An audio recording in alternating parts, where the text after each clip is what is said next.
Hello, hello. Welcome to Friday Night Conversations. I am Steve Holder and I am your host. Our special guest tonight is Daniel Gospodarek. He is a therapist. He works with people with mental illness. And welcome, Daniel. We're so glad to have you here. Thank you so much for having me, Steve. I'm excited to be here. Good. Before I start asking you questions, you would like to just tell us a little bit about your background? Yeah, for sure. So I'm originally from Wisconsin. One of the big factors that led me into the therapist realm as well as social work, and then working specifically with people who have mental illnesses as well as traumatic brain injuries was a traumatic brain injury I sustained in an auto accident myself, and then going through that whole recovery process, including brain surgery, 17 months of speech therapy, and yeah, it was a long road. Yeah, I'm sure. So tell us basically what a traumatic brain injury, what's it like? And how did you Cool. experience So, I mean, on a high level, right? Traumatic brain injuries can be anything from external events, meaning car accidents, violence, guns, uh, sports play, right? Or it can be internal too. So, thinking meningitis, bacterial infections that can cross that blood brain barrier. So, really, you can sustain them in multiple ways, but car accidents and falls are up there. Mine was a rollover auto accident. I don't know what exactly happened because I was knocked unconscious. So they, luckily the driver was it was just a one car accident, and he was able to find the phones, call EMS right away, and then we got to let's see, EMS got there, and then he called his mom, who's a nurse, and we were in a rural area in Wisconsin, and she explained to them that if I had a significant brain injury, that a rural hospital would not be equipped to manage that. So they actually decided to take me to a higher trauma level hospital where they needed to do brain surgery. So I had to have a craniotomy. They removed a part of my skull, and then I had a stroke in my left uh, prefrontal cortex, along with a collapsed lung, fractured skull. So they was didn't really know what was going on for 3 days while they kept me in a coma. But that? there was a point where they told my parents that we don't know what the next 24 hours or 72 hours will hold, but the next, if he can make it through, right, then I think that'll say a lot about his recovery trajectory. And Yeah, that was a big if. So being 17 years old and parents being told that is not the easiest thing to hear. yeah. So So did your memory ever come back about the accident? no, the last thing I remember was looking down at it was like underneath the radio. It was a panel of electrical circuits, and I can still see the blue, the red, and the yellow wires, and that was it. Then I woke up in the ICU, and um, I was out for 3 days, so they put me in a medically induced coma. And for some reason, I'm not sure why, but I thought I had gone through just my brain was not working properly, and I thought I was in France and I had gone through the time change Really? when I came to. And I at first I didn't really know what was going on cognitively, but unconsciously I knew something had happened because I asked about the driver, but I wasn't connecting my thoughts. So Yeah. yeah, never it hasn't come back. And I think that's also our brain's way of protecting us from those traumas too, is say Yeah. no, we're gonna black this out for you. Yeah. So our brains are So, pretty remarkable. and how long was your speech therapy? Yeah, so speech therapy, I did it while I was inpatient for 7 days, but then I did 17 months of usually at least 2 times a week to 1 time a week at the end for 17 months. So it was a long road. Did 3 months of twice weekly physical therapy. So it was 10 days in the ICU, 7 days inpatient rehab, and then the outpatient stuff afterwards. So yeah, it was a journey. Yeah. So the speech therapy, did you forget how to talk? Was it that bad? So the area of my brain, the left temporal lobe, is one of the language regions, so they were prepared for that. But I was also able to start talking in the ICU. So really what speech therapy focused on wasn't so much the vocalization, but it was more so the concentration, being able to switch from task to task to task and be able to carry, and be able to pick up where the first task was after a few moments or a few minutes, right? So attention, focus, as well as one of the areas that I really struggled with was word finding. So thinking like and I forget what they're called. It's not, I don't think that's I just can't think of it offhand. It's not a symptom of the TBI, but naming all the different there are, all the different heres, right? All the different forms of bear and like the definitions, right? And in my mind, I'm sitting there and across from a speech therapist, I'm like, I know these, but I can't think of them. Yeah. Right. And then that like internal battle starts where there's frustration and anger and on top of all the cloudiness and everything because your brain just got rattled so hard. So Do you have a lot of headaches still yet from that? Fortunately, I don't. Good. Yeah, it was one of the things that they said, hey, this can be something that hangs out for a while. The only time I really get headaches are when I get I think my eyes get oversensitive to my contacts if I haven't been sleeping well. So that fatigue and then also having those contact lenses in will create some headaches, which then I need to take some ibuprofen and stuff. But outside of it, I don't, fortunately, right? I don't have too much lingering effects other than physical scars, exhaustion at times. So Yeah. So going through all of this motivated you to go into training to become a therapist? yeah. Yeah. Yeah. So it was somewhere in the ICU, or I'm sorry, somewhere in inpatient rehab. I figured I'm gonna end up somewhere. I'm somewhere in this healthcare profession without knowing where. Yeah. In terms of physical therapy, speech therapy, right? Or even nursing. And then I actually had a conversation with my sister, who's a social worker in Wisconsin, Yeah. and she was like, "Check out this profession." And I did, and it looked pretty cool. So I got my bachelor's in social work, and then I was working, and I figured out I needed my master's to really do the stuff that I want to do and really hone in on the mental health piece as well as that trauma and TBI piece or pieces. So that has been kind of that fuel that's just perpetually there, right? I can look down, I see the scars, like, could just keep going. Yeah. So do you enjoy being a therapist? I do. Sometimes it's hard, I'm sure. but watching people heal internally is so powerful, and having people be able to walk away and say, that memory doesn't hold its teeth in me anymore. Be it trauma from a car accident, be it combat trauma, be it even sexual trauma, right? Be like, yeah, I have the memory, but it doesn't hold that emotional charge anymore, right? And you're just like, well, you can live life. So what explain that? What do you mean it doesn't hold any emotional charge? So one of the modalities I love working around and using, or I shouldn't say working around, one of the areas I love working around with trauma, PTSD, and complex PTSD is using EMDR, or eye movement desensitization and reprocessing therapy.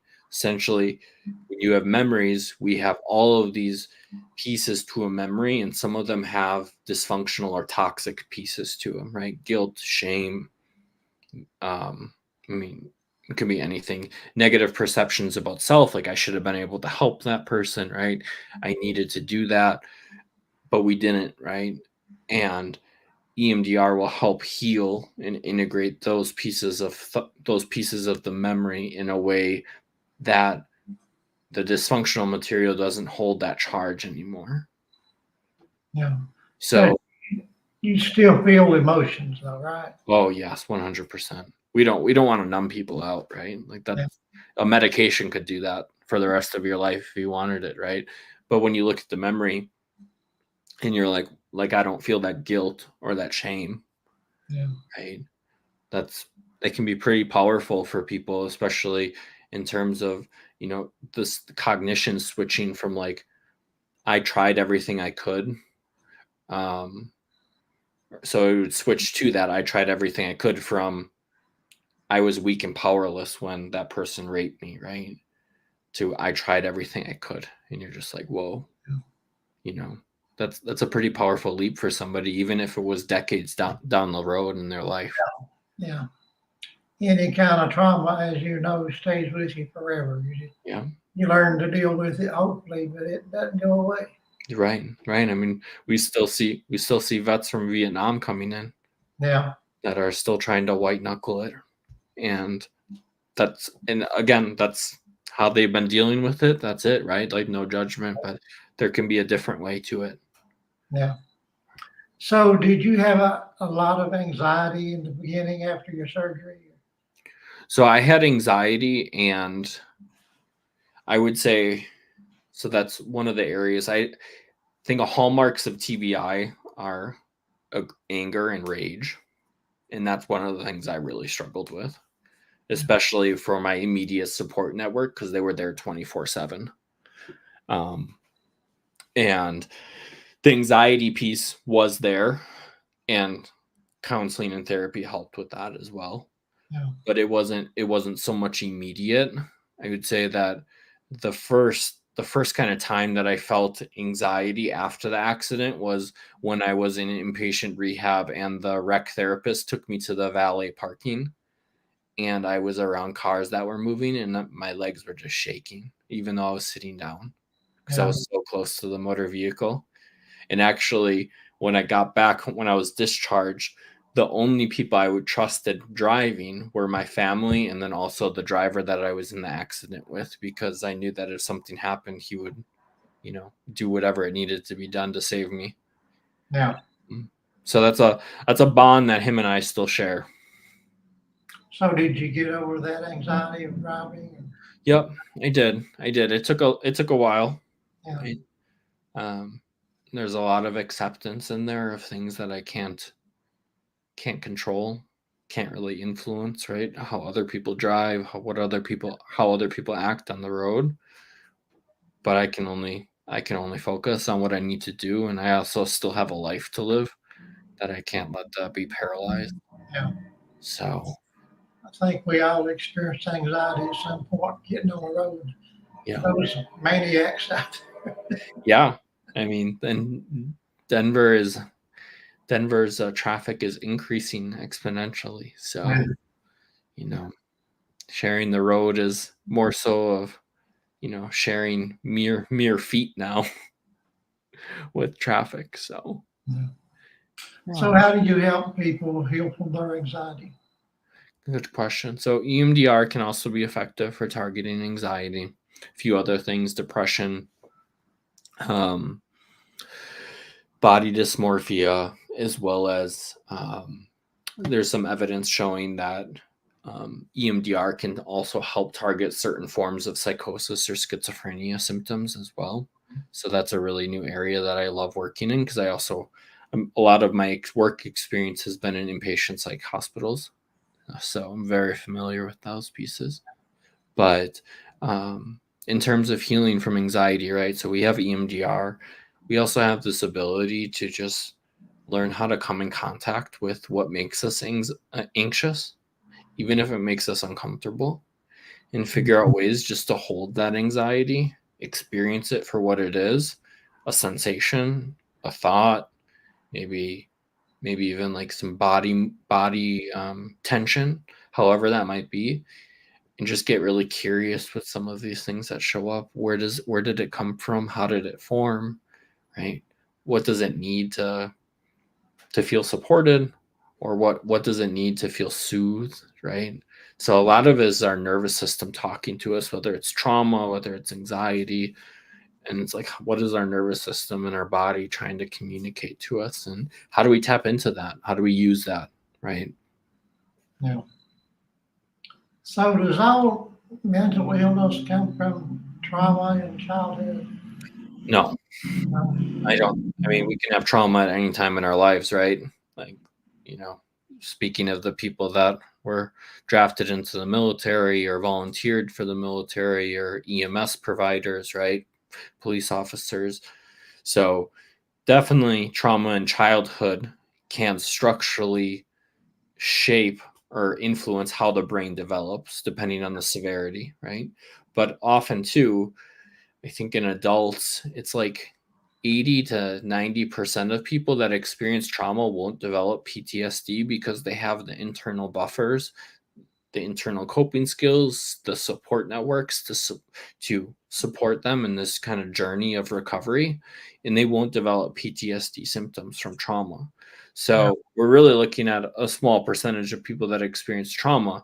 Now, that can be heavily influenced by childhood, right? So if somebody had a really rough childhood growing up and then experiences trauma later in life, they may be more susceptible to the influences of trauma down the road.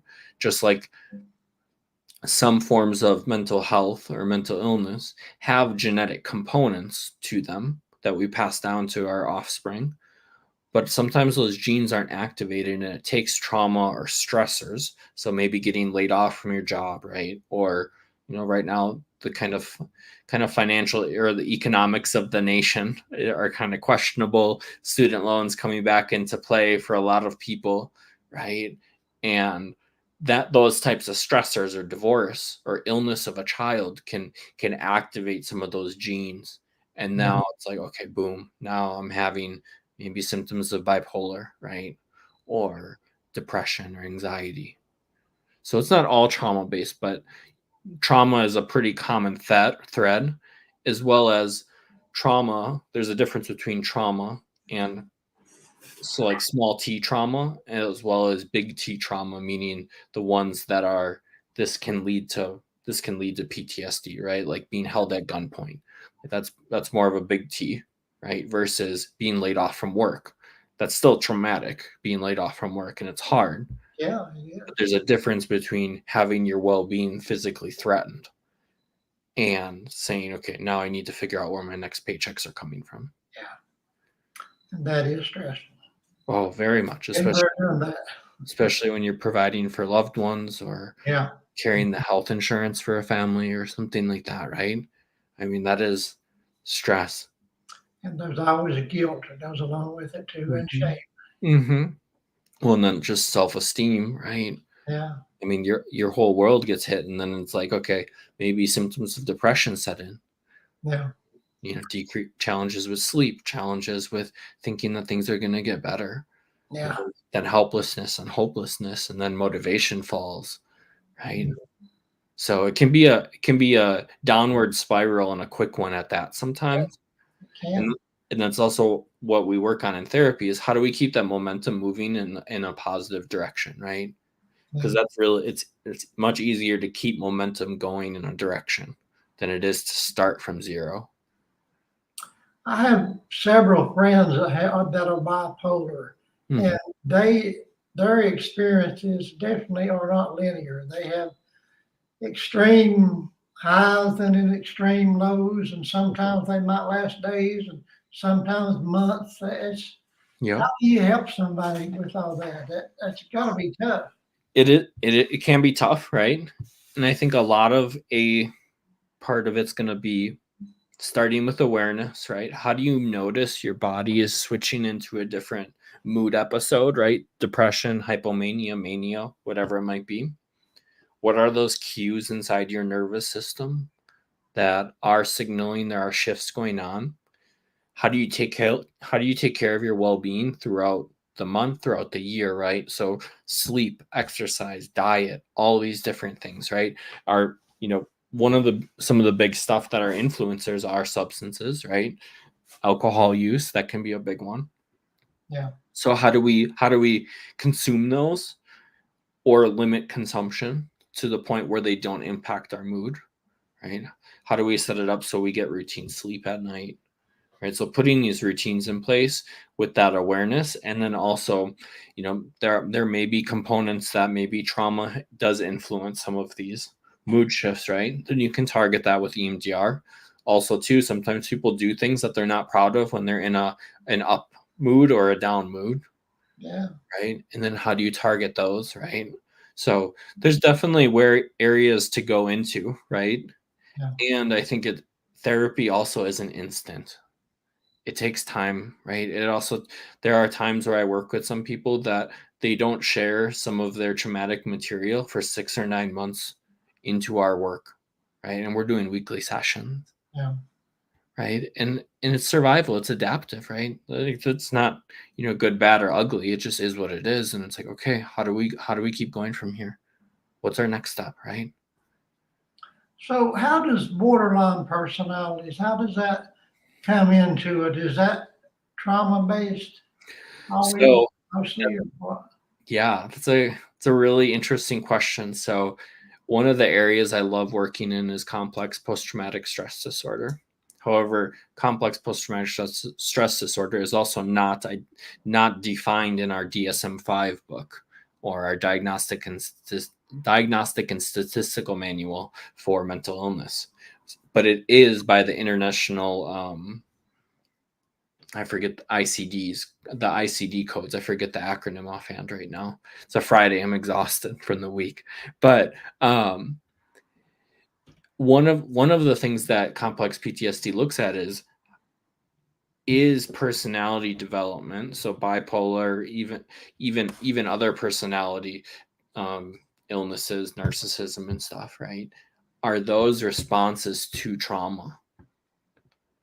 So it's really interesting when you start looking at the interplay in as well as just the interplay between if you look at PTSD symptoms and borderline personality symptoms, more often than not, men are diagnosed with PTSD than borderline personality.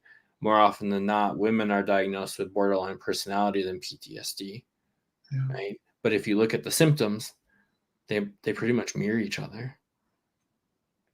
So then it's like, well, then And it's a misdiagnosis in one of those cases? Or? it could be misdiagnoses. It also could be just biases, right? Looking at men, looking at females, right? So looking at it from that lens and saying, okay, so if BPD, borderline personality disorder, is trauma based, if we treat the trauma, right, would maybe the person get better? Yeah. And it's also very hard to sometimes the length of therapy that people need to engage in to treat that level of illness is a long time, right? And sometimes people don't want to be in therapy that long of time. Sometimes people also just want more of a quick fix, right? And therapy is a long game. Yeah, that's where the self-medication comes in for a lot of people. Addiction, self-harm, all those pieces, right? Yeah. But they all function in very they can be similar or different ways. It just depends. So what percentage of your patients suffer from comorbidity? Hmm.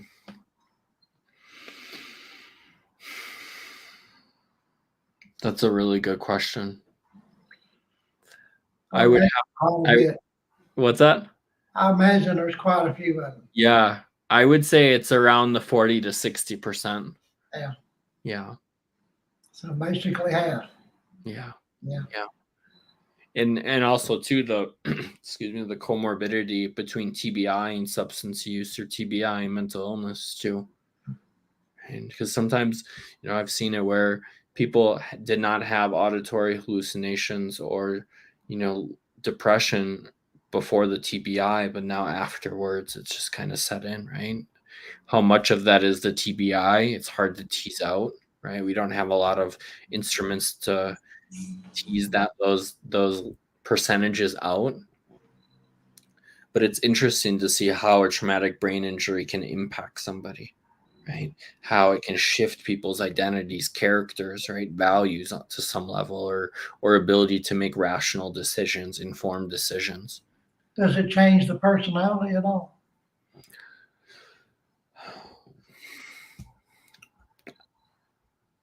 That's a good question. I think the person's always in there. I think how the person expresses themselves and how the person interprets external stimuli and then responds to that is what gets shifted in terms of a TBI. I think the person's in there. But like for me, right, after mine, my rage and anger, especially towards my support system, went through the roof. Yeah. Right. And it took years for that to kind of come back to baseline. Yeah. Right. And sometimes people don't want to stick around for years. If it's your family, if it's your spouse, right, if it's your partner. Yeah. When people have to try to accept a new normal, that can be very irritating, frustrating, and Yeah. And there's grief and loss, yeah. right? I mean, if you think about depending on what age the TBI is sustained. So for me, like watching, because I was going into my senior year of high school, so watching people go hang out on the weekends, but I would be sleeping, right? And then hearing about it Monday morning at high school, what they did, right? And I was just like, yeah, I was sleeping.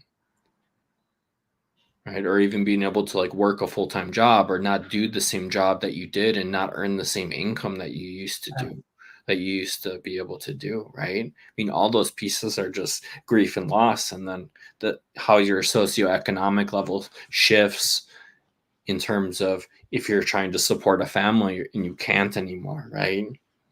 Yeah. There are major pieces to be supported in terms of TBIs specifically. Yeah.